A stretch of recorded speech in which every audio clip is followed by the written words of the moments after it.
Once upon a time, hidden between the tall peaks of Europe, there was a land where time moved a little slower, where the air was crisp, the lakes were clear, and the people learned to live not by conquering others, but by listening, surviving, and enduring.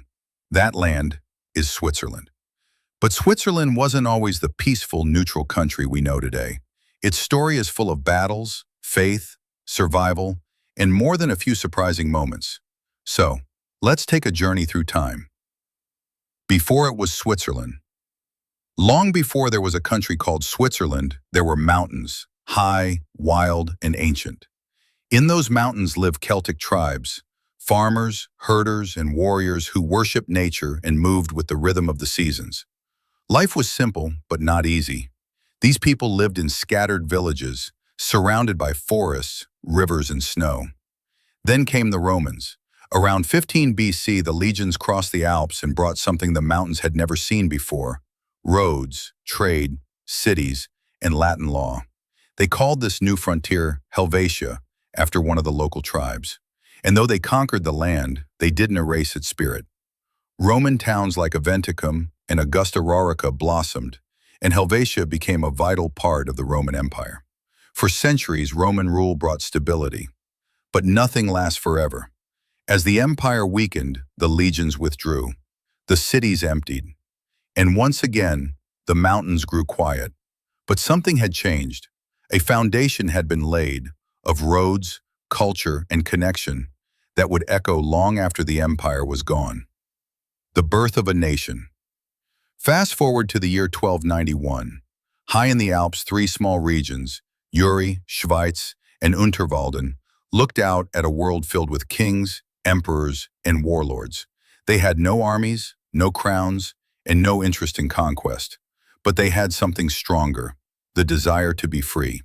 They were tired of foreign rulers taxing their grain, marching through their valleys, and deciding their fate from faraway castles. So they made a choice, not with swords, but with a pact. A simple agreement, written on parchment, sealed with trust. To stand together, defend each other, and stay free. It was quiet, almost unnoticed by the outside world. But this small act, this brotherhood between neighbors, would go on to shape a nation. These early Swiss didn't want power. They didn't want empire. They just wanted to live in peace, guard their valleys, and chart their own course. And that promise, made in the shadows of the Alps, still echoes through Switzerland today. William Tell and the Spirit of Rebellion. Every country has its legends. Switzerland has William Tell.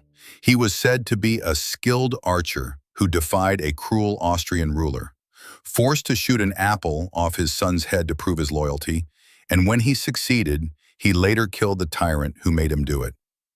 Historians debate whether William Tell was real, but his story lives on, not because of the arrow, but because of what it meant: the right to stand up to power, the right to be free. That spirit lives in every Swiss valley to this day.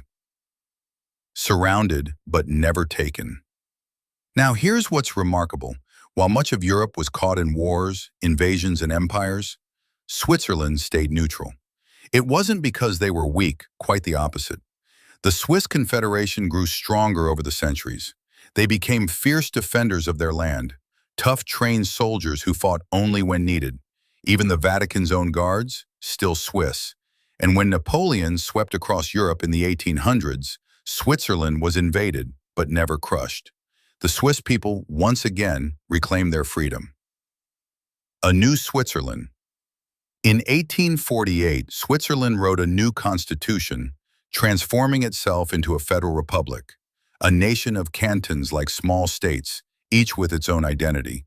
They spoke 4 different languages: German, French, Italian, and Romansh.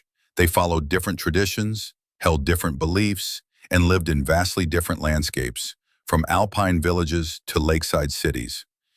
Yet one powerful idea united them: we are stronger together than apart. In a Europe often torn by war and division, Switzerland chose another path. It became a place of dialogue over conflict, of neutrality over conquest, a country built not by sameness, but by respecting differences. Switzerland didn't just survive, it thrived. Not despite its diversity, but because of it. Neutral in war, loud in peace. Let's talk about World War I and II. Both times, Europe was on fire, and both times, Switzerland stayed neutral. They refused to pick sides. Their military stood ready, but never fired the first shot. Some criticized them for it, others admired it. But for the Swiss, neutrality wasn't cowardice, it was principle. During World War II, they became a hub for diplomacy. The Red Cross, founded in Switzerland, became the world's moral voice for helping those caught in war. To this day, Geneva hosts the United Nations, peace talks, and humanitarian efforts. Chocolate, banks, and a bit of mystery.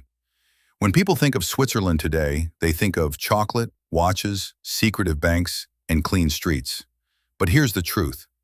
Behind that image is a country that worked hard to build itself. Switzerland has almost no natural resources, no oil, no gold mines.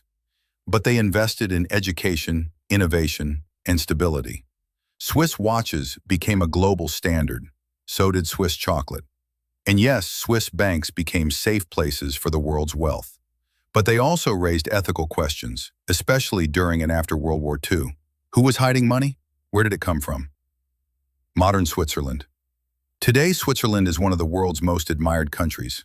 Clean streets, safe neighborhoods, high wages, a strong economy built on precision, innovation, and trust, and mountains that still take your breath away. They're not part of the European Union, but they trade with everyone, and on their own terms. They don't fight wars, but host peace talks that can end them. They're quiet, but the world listens when they speak. Even their democracy is different. The Swiss don't just choose leaders. They vote directly on major issues. From healthcare to housing, immigration to income, the people decide. And yes, it's slow. Yes, it's complex. But it's theirs, and that's why it works. It's not a perfect country, but it's one that proves stability isn't born from power, it's built on participation. What Switzerland teaches us. So what can we learn from Switzerland? That you don't need to be big to be strong. That peace can be a choice, even when the world chooses war. That tradition and progress can live side by side. And that mountains may divide a land, but values can unite it. Switzerland's story is not about domination, it's about dignity, not about empires, but endurance. Not about noise, but quiet strength. If this story moved you, give it a like, share it with someone who loves history, and subscribe for more true tales that still shape our world today. And tell us in the comments, what surprised you most about Switzerland?